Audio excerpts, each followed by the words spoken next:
แล้วกลับมาพบกันใน Self Care Vlog อีกแล้วเย้คือจะบอกว่าจริงๆวันนี้เนี่ยพยากรณ์อากาศบอกว่าฝนจะตกแบบ 90% เลยพอจริงตื่นมาปุ๊บจริงก็แบบรีบถ่ายตอนทาครีมไปก่อนเพราะว่ากลัวจะไม่มีแสงปรากฏตอนนี้คือแดดแรงเปี้ยงวันนี้เราก็กลับมาพบกันในสภาพสดๆเหมือนเดิมนะคะเพราะว่า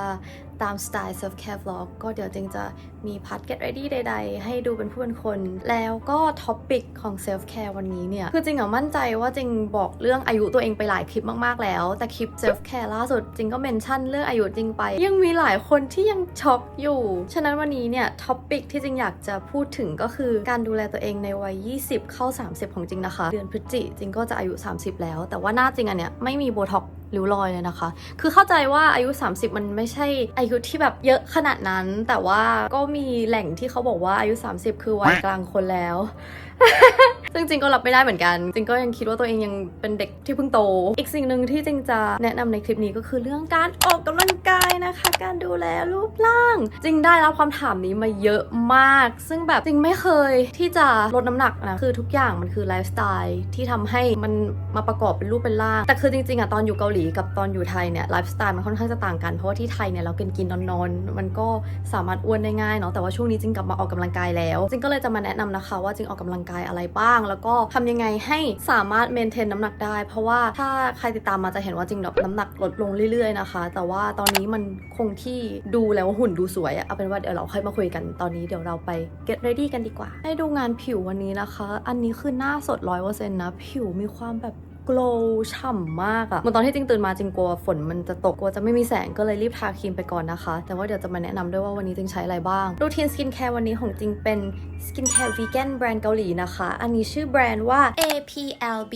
นะคะลายที่จริงใช้ก็จะเป็นกลูตาไทโอนไนอาซินามายเน้นแบบผิวกระจ่างใสผิวอิ่มน้ำดูแบบ glass skin แบรนด์นี้ที่ไทยเขาจะมีขายในแอปส้มนะคะอันนี้คือจริงกดมาใช้เวลาแบบแป๊บเดียวมากๆสเต็ปแรกที่จริงจะใช้เป็น Ampoule Serum นะคะตัวนี้คือ APLB กลูตาไทโอนไนอาซินามาย Ampoule Serum เป็นเซรั่มแก้ปัญหาผิวมองคล้ำเติมความชุ่มชื้นเพิ่มความยืดหยุ่นแล้วก็ปลอบประโลมผิวเนื้อเซรั่มเขาบางเบามากนะคะแล้วซึมเข้าผิวเร็วไม่เหนอะหนะเลยทาได้ทั้งเช้าแล้วก็กลางคืนตัวนี้เนี่ยเขามี Microfluidizer กลูตาไทโอนหรือว่าเป็นกลูตาไทโอนโมเลกุลเล็ก 1000 ppm ดูดซึมเข้าผิวได้ดีกว่ากลูตาไทโอนทั่วไปมีไนอาซินามาย 20,000 ppm สารสกัดจากใบบัวบกแล้วก็ Centella 3X Complex เขาไม่มีน้ำหอมไม่มีแอลกอฮอล์ไม่มีพาราเบนแล้วก็ไม่มีสารก่ออาการแพ้10ชนิดนะคะผ่านการทดสอบแล้วว่าไม่ก่อให้เกิดอาการแพ้ตอบโจทย์สำหรับคนผิวบอบบางที่อยากดูแลเรื่องความชุ่มชื้นจุดด่างดำผิวหมองคล้ำใช้ต่อเนื่อง14วันผิวจะกระจ่างใสอิ่มฟูดูขุมขนกระชับขึ้นปกติจริงแทบไม่ใช้ setting spray เลยแต่ว่าเมคอัพก็คือจะอยู่ไปจนถึงแบบกลางคืนอันนี้จริงคิดว่ามันขึ้นอยู่กับการเตรียมผิวด้วยถ้าเราทาครีมทา moisturizer เนี่ย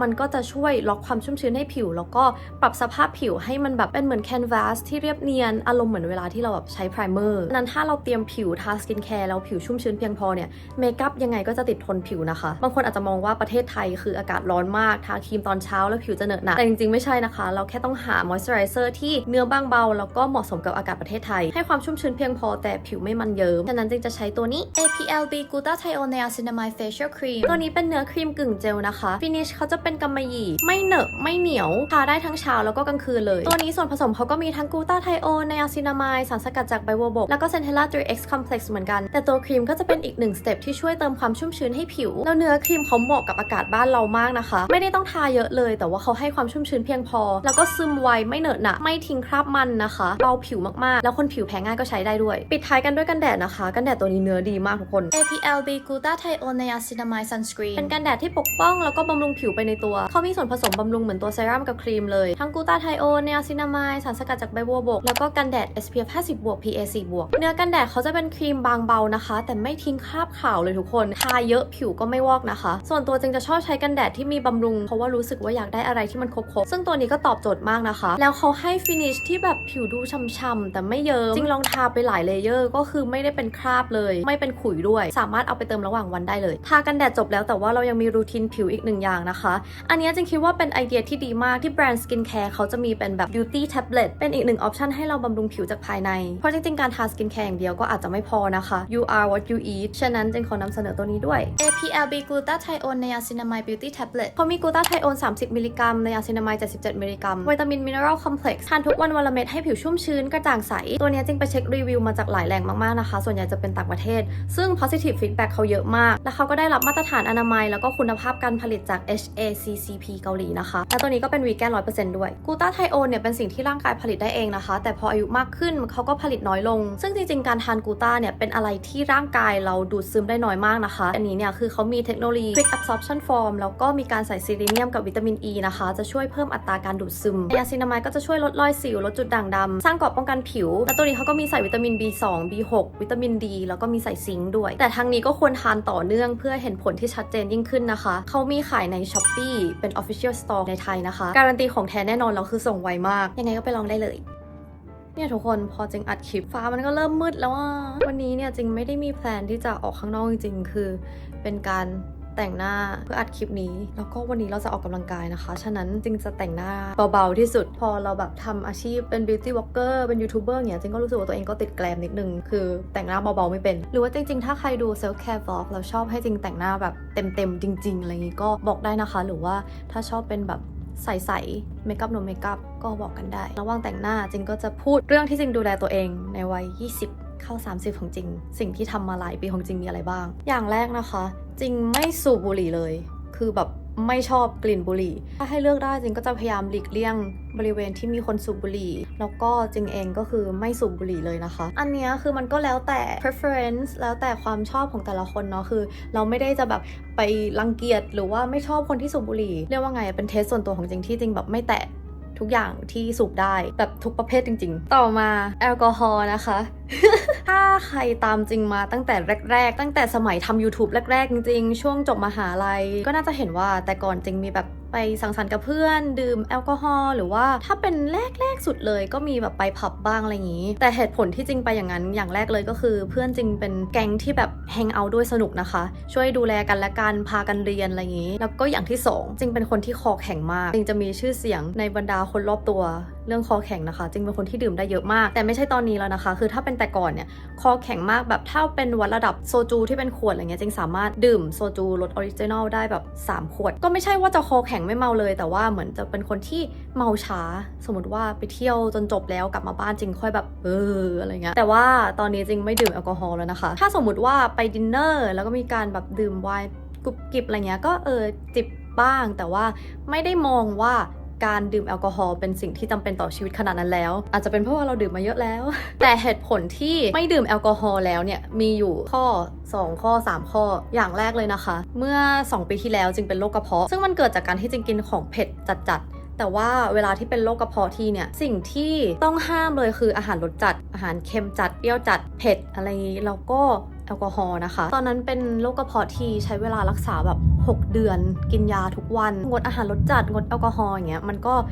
ทำให้กลับมาทานปกติได้แล้วก็มีช่วงที่แบบสามารถดื่มแอลกอฮอล์ได้ดื่มเยอะก็ได้แต่ว่าถ้าสมมติเราดูแลการกินไม่ดีอย่างเงี้ยคือมันสามารถกลับมาได้ล่าสุดจริงโรคกระเพาะกำเริบอีกทีนึงเป็นเพราะว่าความเครียดมั้งแล้วก็เลยกลายเป็นว่าตอนวันเกิดดื่มไวน์นิดนึงแล้วโรคกระเพาะก็คือกำเริบหนักมากนะคะจริงแบบปวดท้องมากก็เลยกลายเป็นว่าต่อให้จริงแบบดื่มแอลกอฮอล์แค่เวลาสังสรรค์หรือแค่ดินเนอร์อะไรเงี้ยมันก็เอฟเฟกต์กับกระเพาะจริงแล้วจริงก็เลยไม่ดื่มแอลกอฮอล์เพื่อกระเพาะตัวเองแล้วก็2ประหยัดเงิน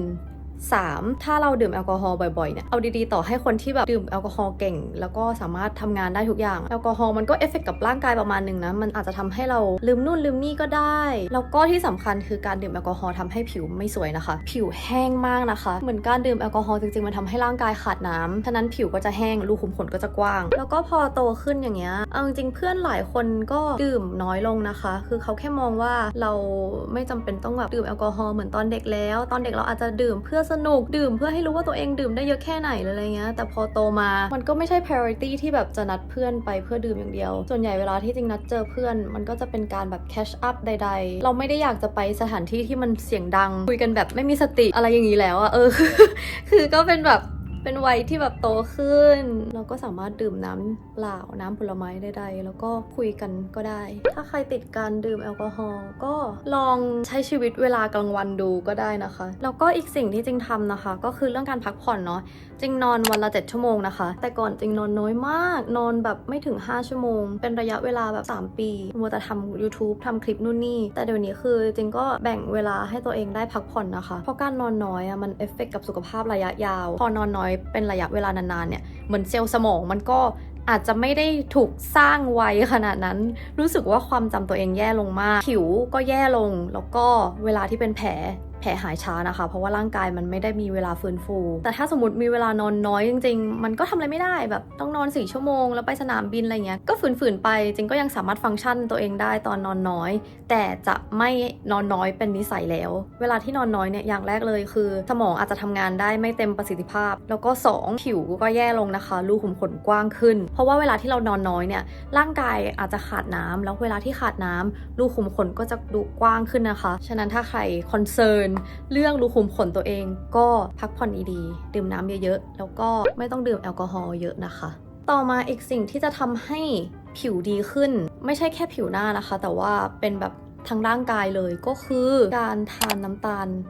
น้อยนะคะแต่อย่างจริงเนี่ยก็คือไม่ใช่ว่าจะลดน้ำตาลเลยเพราะว่าจริงก็ยังมองว่าร่างกายยังต้องการน้ำตาลอยู่ถ้าสมมุติเราต้องกินแป้งขาวกินขนมปังกินข้าวขาวอย่างเงี้ยมันก็ยังเป็นน้ำตาลอยู่แต่แค่ถ้าให้เลือกได้ก็คือไม่ต้องทานน้ำตาลเยอะเกินไปเวลาที่สั่งเครื่องดื่มก็ให้เป็นหวานน้อยถ้าสมมุติต้องกินเค้กเราก็อาจจะไม่ต้องกินเค้กทั้งก้อนแล้วก็แบ่งไปกินวันอื่นอะไรอย่างงี้ก็ได้เพราะว่าจริงๆการทานน้ำตาลเนี่ยจะทำให้ผิวอักเสบง่ายขึ้นนะคะบางคนชอบทานของหวานผิวเลยแบบเป็นสิวแล้วสิวก็อักเสบบ่อยรอบๆสิวนี้ก็แดงๆลองเริ่มจากทานน้ำตาลน้อยลงก่อนมันจะช่วยทำให้ผิวไม่เกิดการอักเสบนะคะอย่างเวลาทานข้าวอะไรเงี้ยเราก็อาจจะเปลี่ยนจากข้าวขาวเป็นข้าวไรซ์เบอร์รี่เวลาทานขนมปังก็เปลี่ยนเป็นขนมปังโฮลวีตอะไรอย่างงี้ก็ได้ตอนเด็กจริงชอบทานของหวานมากดื่มน้ำผลไม้ที่ขายในร้านสะดวกซื้ออะไรเงี้ยซึ่งน้ำผลไม้ที่แบบโปรเซสมาแล้วส่วนใหญ่คือน้ำตาลเยอะมากมันก็เลยทำให้เวลาที่จริงทานน้ำตาลเยอะจริงจะคันผิวนะคะฉะนั้นถ้าเป็นไปได้ก็ลดน้ำตาลนะคะแต่ว่าก็ไม่ต้องถึงกับลดเป็นแบบ0ไม่กินน้ำตาลเลยเพราะบางทีเราอาจจะกลายเป็นปีศาจเราอาจจะอารมณ์เสียอีกสิ่งหนึ่งที่จริงไม่ทำเลยก็คือไม่นอนพร้อมเมคอัพนะคะต่อให้เหนื่อยแค่ไหนต่อให้ดื่มมาเยอะแค่ไหนน้อยครั้งมากที่จะเผลอหลับพร้อมเมคอัพปกติไม่ว่าจะอยู่ในสภาพไหนจริงหลบหน้าก่อนนอนนะคะคือมันก็จะมีบางคนที่เขาแบบไม่ได้ดูแลทำความสะอาดผิวดีขนาดนั้นแต่สิวก็ไม่ขึ้นคือมันก็อาจจะเป็นที่กรรมพันธุ์เขาแต่ว่าถ้าเราไม่อยากมีปัญหาผิวในอนาคตเราก็ควรจะทำความสะอาดผิวดีๆนะคะถ้าไม่อยากมีสิวอุดตันอะไรเงี้ยก็ลบเครื่องสำอางดับเบิลเคลนส์ด้วยโฟมล้างหน้าแล้วก็ผิวจะขอบคุณกว่านั้นถ้าทากันแดดทุกวันถ้าเราอยู่ในประเทศที่ UV index ไม่สูงมากทากันแดดเบาๆหรือว่าบางทีไม่ทาเลยก็อาจจะไม่กระทบกับผิวมากขนาดนั้นแต่ว่าประเทศไทยเนี่ย UV index สูงมากแล้วแดดเนี่ยมันไม่ได้ทำให้แค่ผิวค้ำแต่มันทำให้ผิวแก่ด้วยผิวแก่นะที่นี้คือคอลลาเจนน้อยลงริ้วรอยมาเร็วขึ้นผิวแห้งกร้านมีจุดด่างดำใดๆแล้วมันไม่ได้แอพพลายแค่แบบกันแดดหน้านะคะกันแดดตัวด้วยจริงเป็นคนที่ทากันแดดตัวตลอดนะคะคนจะถามว่าแบบทำยังไงให้ผิวตัวสวยอะไรเงี้ยจริงแทบจะไม่ได้ดูแลอะไรเลยแบบจริงไม่ได้ทาโลชั่นแต่จริงทากันแดดทุกวันถ้าสมมติขยันก็จะทาโลชั่นตอนก่อนนอนด้วยแต่กันแดดตัวคือจริงไม่ลืมเลยจะเห็นได้ว่าจริงผิวละเอียดมากนะคะถ้าเราไปเจอแดดจัดๆก็ควรเติมกันแดดทุก 2-3 ชั่วโมงนะคะทุกคนคือจริงขอปัดขนตานิดนึงแล้วกันนะต่อให้จะบอกว่าแต่งหน้าเบาแค่ไหนแต่รู้สึกว่าขนตามันต้องมีแต่ก็ปัดเป็นสีน้ำตาลให้มันดูธรรมะธรรมโมตอนเด็กๆจะมีผู้ใหญ่ที่บอกว่าแต่งหน้าบ่อยแล้วแบบเดี๋ยวหน้าแก่อะไรเงี้ยแต่ว่าจริงก็แต่งหน้าบ่อยมากตั้งแต่ทำ YouTube มาก็ไม่ได้รู้สึกว่ามันเอฟเฟกต์กับผิวขนาดนั้นถ้าเราล้างหน้าดีบำรุงดีแล้วก็มีไลฟ์สไตล์ที่ดีกับผิวตัวเองนะคะถ้าไม่อยากให้หน้าแบบริ้วรอยมาไวก็คือพยายามอย่าขยี้ตาขยี้หน้าตัวเองนะคะแล้วก็ถ้าสังเกตก็คือเวลาที่จริงปัดมาสคาร่าจริงไม่ได้อ้าปากแบบหรือว่าใช้กล้ามเนื้อบนหน้าใดๆนะคะอันนี้เป็นสิ่งที่จริงทำมาตั้งแต่เด็กเลยคือจริงพยายามไม่ใช้กล้ามเนื้อบนหน้าเยอะคือจริงไม่ค่อยเลิกคิ้วเลยไม่มีปัญหาเรื่องหน้าผากย่นนะคะแต่หมอผิวที่คลินิกเนี้ยก็บอกจริงว่าจริงๆมันก็อาจจะไปตามวัยด้วยถ้าอายุมากขึ้นกว่านี้บางทีริ้วรอยมันก็เกิดขึ้นได้เหมือนกันที่ไม่ใช่แบบการใช้กล้ามเนื้อฉะนั้นในอนาคตจริงก็อาจจะต้องฉีดโบด้วยก็ได้จริงคิดว่าเดี๋ยวจริงก็จะมีทำคลิปที่แบบรวบรวมหัตถการที่จริงเคยทำอะไรอย่างนี้มันอาจจะไม่เยอะมากแต่ว่าก็น่าจะเป็นประโยชน์กับหลายๆคน คนแต่ก็จะให้ดูว่าหน้าปัจจุบันในวัยที่กำลังจะ30กับตอนเด็กกว่านี้จริงว่าจริงก็ดูแลตัวเองมาได้อย่างดีประมาณหนึ่งการดูแลตัวเองมันควรจะเป็นอะไรที่เราทำเป็นนิสัยทำเป็น habit มันไม่ใช่ว่าทำ3 วันแล้วมันจะเห็นผลอยากผิวสวยก็ต้องทาครีมทานอาหารดีๆอยากสุขภาพดีก็ต้องทานอาหารดีๆด้วยแล้วก็พยายามอย่าเอาอะไรไม่ดีเข้าร่างกายจะเห็นได้ว่าผู้หญิงหลายๆคนที่เขารักตัวเองเคารพตัวเองเคารพร่างกายตัวเองมันจะมีออร่าตรงนั้นออกมาแล้วก็อย่างเล็บจริงก็ยังมีคนถามอยู่นะคะว่าจริงดูแลเล็บยังไงจริงเคยทำคลิปไปแล้วก็สามารถไปดูคลิปนั้นได้แต่เรื่องนิ้วเรียวอะไรเงี้ยมันเป็นกรรมพันธุ์นี่ก็คือเมคอัพวันนี้นะคะต้องขออภัยที่ภาพมันมืดๆนะคะเพราะว่าฝนกำลังจะตกแต่จะให้ดูชุดออกกำลังกายช่วงนี้จริงใส่ของแบรนด์นี้บ่อยมากค่ะเพราะว่ามันราคาน่ารักแล้วก็สีน่ารักแล้วก็ใส่สบายด้วยจริงคิดว่าจริงซื้อทุกตัวที่จริงอยากได้เรียบร้อยแล้วพอเอามาแมทชิ่งอย่างนี้ก็น่ารักหรือว่าแบบสลับสีมันก็น่ารักอันนี้ไม่ใช่สปอนนะคะคือมันถูกมากทุกคนแบบตัวละ200อะไรเงี้ยแล้วที่จริงชอบคือตรงข้างหลังอันนี้มันเป็นตะขอนะคะจริงเคยซื้อรุ่นก่อนหน้านี้มาแล้วมันเป็นแบบสวมซึ่งแบบเวลาที่ใส่สปอร์ตบาร์ที่มันรัดแน่นหน่อยกว่าจะถอดได้เนี่ยเหมือนหัวจะหลุดไปด้วยแต่พอมันเป็นตะขอแบบเนี้ยก็เลยใส่สบายใส่ง่ายขึ้นกางเกงนี้ก็ความยาวพอดีนะคะแล้วก็มีซับตรงนี้ด้วยออกกำลังกายแบบติดแกลม อันนี้คือดัมเบลปกติที่จริงถือนะคะข้างละ2 โลเพราะว่าไม่มีดัมเบลอื่นแล้ว ตอนแรกที่จริงกลับมาออกกำลังกายจริงก็แบบเฮ้ยข้างละ2 โลเอาดีๆมันก็หนักอยู่นะเวลาที่ทำท่าอะไรแบบเนี้ยคือมันหนักมากนะแต่ว่าตอนนี้คือเริ่มชินแล้วบอกก่อนว่าจริงไม่ใช่ professional ด้านสุขภาพการออกกำลังกายขนาดนั้นนะคะหลายๆคนจะแบบมีความรู้เรื่องแบบโปรตีนกี่กรัมออกกำลังกายยังไงกล้ามเนื้อส่วนไหนอะไรเงี้ยแต่ว่าจริงเป็นแบบ newbie มากๆแต่จริงมีประสบการณ์ออกกำลังกายมาหลายประเภทนะคะรูทีนที่จริงทำช่วงนี้เนี่ยก็คือเวทก่อนแล้วก็ค่อยไปคาร์ดิโอนะคะซึ่งคาร์ดิโอของจริงเนี่ยก็คือเป็นการเดินเร็วเหตุผลที่เวทก่อนคาร์ดิโอเพราะว่าบางทีเราแบบไปคาร์ดิโอเราใช้แรงไปหมดแล้วพอมาเวทก็แบบไม่มีแรงแต่ถ้าเราสลับมาเวทก่อนแรงมันก็ยังไม่หมดนะคะแล้วพอเราไปเดินเร็วไปเดินบนลู่อะไรเงี้ยมันยังมีแรงฮึบออกกำลังกายได้นานกว่าเดิมแล้วเรื่องการออกกำลังกายมันแล้วแต่นะคะว่าเป้าหมายของแต่ละคนเป็นยังไงบางคนผอมมากๆเขาก็อาจจะอยากสร้างกล้ามเนื้อให้หุ่นดูสุขภาพดีขึ้นบางคนอยากจะให้ร่างกายกระชับขึ้นบางคนก็อาจจะเป็นการแบบลดน้ำหนักอะไรอย่างงี้เนาะแต่อย่างของจริงเนี้ยคือที่คนถามเยอะมากก็คือทำไงให้ผอมลงอย่างแรกเลยคือตอนที่อยู่เกาหลีเดินเยอะนะคะเดินแบบวันละ3 โลอะไรเงี้ยแล้วก็ใช้ชีวิตแบบทำงานบ้านเองทุกอย่างทำงานด้วยถือของนู่นนี่ด้วยอะไรเงี้ยพอมันเป็น active lifestyle ยังไงก็ผอมลงนะคะแล้วก็อย่างที่2ที่มันไม่ healthy ก็คืออยู่ที่นู่นแล้วความอยากอาหารน้อยลงก็เลยกลายเป็นว่ากินน้อยลงไม่ได้อดอาหารนะคะแต่แค่ปกติเป็นคนที่กินเยอะมากๆก็แค่กินปกติ มันก็เลยทำให้ผอมลงเพราะว่ามันคือ calorie deficit แต่ต่อให้ตอนนั้นไม่ค่อยจะเดินอาหารน้ำหนักจริงก็อยู่ที่ประมาณ 43 แต่ว่าน้ำหนักมันลงมากกว่าเดิมเพราะว่าช่วงที่ผ่านมาเครียดนะคะซึ่งจริงขอย้ำอีกทีว่าจริงไม่ได้โปรโมท unhealthy lifestyle เพราะจริงพูดตลอดว่าน้ำหนักจริงมันลงเพราะactive lifestyle ด้วยแต่มีความเครียดด้วยซึ่งมันไม่ healthy เลยแต่จริงก็ไม่ได้ชอบ unhealthy lifestyle ไม่ได้โปรโมท unhealthy lifestyle ด้วยแต่ที่ต้องพูดบ่อยๆแล้วก็ตอบคำถามเรื่องน้ำหนักเพราะว่าคนถามเยอะมากจริงมันไม่ใช่แค่เรื่องแบบหุ่นอะไรอย่างงี้แต่ว่าคนถามเพราะเขาสงสัยว่าสัดส่วนเท่าไหร่เลยใส่เสื้อผ้าแบบนู้นแบบนี้ได้อะไรประมาณนี้นะคะตอนนี้ถ้าเห็นร่างกายจริงคือจริงมีกล้ามนู่นนี่นะคะน้ำหนักจริงอยู่ที่41รู้ว่ามันน้อยแต่ว่าร่างกายแต่ละคนมีน้ำหนักที่มองแล้วหุ่นมันดูสวยที่ไม่เหมือนกันแล้วก็อย่างตัวจริงเองจริงเป็นคนที่เกิดมาแล้วก็มีโครงร่างกายค่อนข้างจะเล็กนะคะแล้วระบบการเผาผลาญดีฉะนั้นจะไม่เคยน้ำหนักเกิน50ไม่ว่าจะกินเยอะแค่ไหนก็ตามน้ำหนักตอนนี้จริงเท่ากับตอนที่อยู่ไฮสคูลแล้วก็อยู่ปี 1นะคะซึ่งช่วงนั้นก็เป็นช่วงที่จริงออกกำลังกายหนักมากเหมือนกันเนื่องจากตอนนี้จริงคิดว่าน้ำหนักตัวเองมันไม่ควรลงไปน้อยกว่านี้แล้วฉะนั้นเป้าหมายในการออกกำลังกายของจริงก็คือ 1. ให้มีแรงนะคะ 2. เพื่อสุขภาพแล้วก็ 3. เพื่อให้ร่างกายเฟิร์มแล้วก็กระชับพวกคลิปที่จริงใช้ในการออกกำลังกายใดๆเดี๋ยวจริงจะแปะลิงก์แล้วก็ขึ้นรูปไว้ให้นะคะเพราะว่าจริงก็มีเพลย์ลิสต์ของตัวเองแต่ถ้าอยากออกตามคลิปอื่นจริงก็ออกตามคลิปอื่นเหมือนกันอันนี้เป็นคลิป full body weight ใช้ดัมเบลที่จริงชอบทำช่วงนี้นะคะแนะนำให้ทำท่าละ15 ครั้งทั้งหมด3 เซตส่วนอันนี้เป็นคลิป body weight ออกหน้าท้องแล้วก็บริเวณ love handle หรือว่าตรงห่วงยางและคลิปล่างจะเป็นกล้ามหลังหัวไหล่ทำให้ posture สวยและถ้าใครอยากออกขาให้ขาเรียวแนะนำคลิปคนเกาหลีคลิปนี้นะคะมันโหดมากแต่เห็นผลจริงๆและคลิปออกแขนอันนี้ก็เห็นผล ชัดมากนะคะทำแล้วแขนดูเล็กลงจริงๆไม่ต้องใช้อุปกรณ์อะไรเลยอันนี้ก็เป็น workout ที่ทำให้เอวดูเล็กลงดูคอดสวยสำหรับจริงมันทำง่ายมากแต่เห็นผลแล้วก็อันนี้เป็นคลิปปั้นก้นนะคะ10 นาทีแต่ก็ทรมานอยู่ส่วนการเดินลู่จริงจะเดินความชัน12-14นะคะความเร็วจะอยู่ที่4-5แล้วแต่ความชันแต่ถ้าใครเหนื่อยแนะนำให้เดินแค่3นะคะเดินสักครึ่งชั่วโมง45 นาทีส่วนใหญ่จริงจะเปิด YouTube ไม่ก็ดูซีรีส์แต่ว่าวันนี้ก็เปิดเพลงเอานะคะ Supernova ของ aespa เปิดแล้วเดินมันมากทุกคนช่วงนี้จริงก็จะออกประมาณนี้นะคะจะไม่ได้มีรูทีนเป๊ะๆแต่ว่าสัปดาห์หนึ่งจะออกให้ได้3 วันครั้งละชั่วโมงถึงชั่วโมงครึ่งพอออกกำลังกายเสร็จก็จะ stretching นะคะยืดเส้นเป็นสิ่งที่สำคัญมากและสำคัญกว่านั้นคือต้องทานโปรตีนให้พอนะคะแล้วก็ดื่มน้ำเยอะๆด้วยกล้ามเนื้อจะได้ฟื้นฟูเราจะได้ไม่เจ็บตัวมากอยู่อะไรในนั้นนะคะ